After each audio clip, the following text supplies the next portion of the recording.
नमस्कार दोस्तों, आज हम बात करने वाले हैं 2026 के विधानसभा चुनावों की, जहां देश के 5 बड़े राज्य और केंद्र शासित प्रदेशों में सियासी उठापटक तेज हो चुकी है। साथ ही केंद्र और राज्य सरकारों की नई नीतियां और योजनाएं आम जनता की जिंदगी को कैसे प्रभावित कर रही है, इसी पर होगी आज की पूरी चर्चा। वीडियो को अंत तक जरूर देखिए, क्योंकि चुनाव सिर्फ राजनीति का नहीं, आपकी जेब और आपके भविष्य का भी है। 2026 विधानसभा चुनाव, राज्यों का हाल। पश्चिम बंगाल में एक बार फिर ममता बनर्जी की तृणमूल कांग्रेस टीएमसी और भारतीय जनता पार्टी बीजेपी के बीच कड़ा मुकाबला तय माना जा रहा है। टीएमसी अपने गठबंधन को और मजबूत कर रही है, वहीं बीजेपी खुद को एक मजबूत विकल्प के रूप में पेश करने में जुटी है। यहाँ चुनाव सिर्फ सीटों की लड़ाई नहीं, बल्कि पहचान, शासन मॉडल और विकास की दिशा तय करने वाला होगा। तमिलनाडु में इस बार चुनावी माहौल बेहद दिलचस्प है। एक तरफ सत्तारूढ़ डीएमके, दूसरी ओर आईटीएमके अपनी वापसी की कोशिश में है। लेकिन सबसे बड़ी चर्चा में है अभिनेता से नेता बने विजय और उनकी पार्टी तमिलगा वेत्री कजगम टीवी की। विजय की पार्टी युवाओं और शहरी मतदाताओं में तेजी से पकड़ बनाती दिख रही है।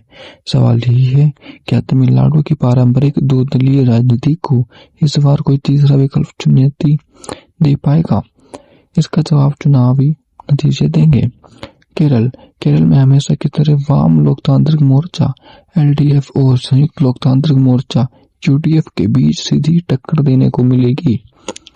लेकिन इस बार एक नया कारक भी मौजूद है। बीजेपी जो धीरे धीरे राज्य में अपना आधार बढ़ाने की कोशिश कर रही है। क्या केरल की पारंपरिक राजनीति में कोई बड़ा बदलाव आएगा? यह चुनाव बेहद अहम साबित हो सकता है। असम में बीजेपी लगातार तीसरी बार सत्ता में आने के इरादे से है, मैदान में उतर चुकी है। वहीं दूसरी ओर विपक्ष दल एकजुट होकर बीजेपी को चुनौती देने की रणनीति बना रहे हैं। यहाँ चुनाव के मुख्य मुद्दे होंगे विकास, पहचान, नागरिकता और कानून व्यवस्था।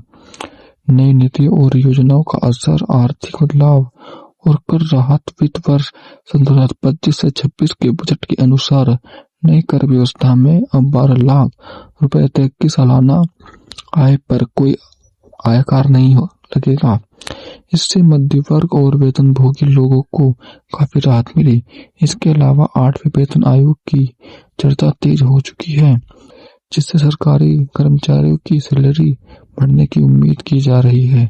डिजिटल इंडिया और प्रत्यक्ष लाभ अंतरण डीबीटी सरकार ने 15 बड़े सरकारी कार्डों जैसे आयुष्मान कार्ड, पीएम किसान राशन कार्ड को डीबीटी प्रणाली से जोड़ा दिया गया है। अब सब्सिडी और सहायता राशि सीधे लाभार्थियों के बैंक खाते में पहुंचेगी, बिना किसी बिचौलिए के। डिजिटल किसान पहचान पत्र, किसानों के लिए डिजिटल किसान पहचान पत्र लाया जा रहा है, जिससे बीज, खाद, ऋण और मुआवजा तेजी और पारदर्शिता के साथ मिल सकेगा।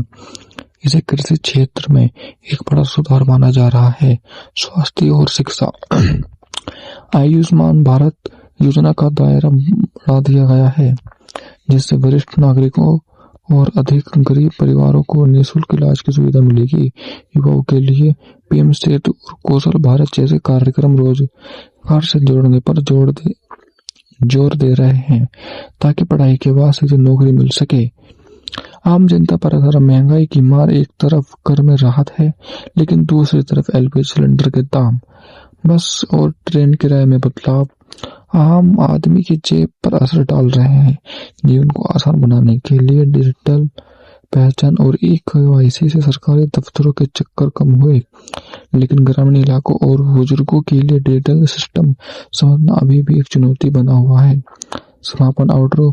तो दोस्तों, 2026 के विधानसभा चुनाव सिर्फ राजनीतिक मुकाबला नहीं, बल्कि आपके रोजमर्रा की जिंदगी से जुड़े महत्वपूर्ण फैसलों का आधार है। आपको क्या लगता है, कौन सी पार्टी और कौन सी नीति राज्य और देश के लिए बेहतर साबित होगी? अपनी राय में कमेंट में जरूर बताइए। वीडियो पसंद आए तो लाइक करें और ऐसे ही निष्पक्ष विश्लेषण के लिए चैनल को सब्सक्राइब करना न भूलें। जय हिंद।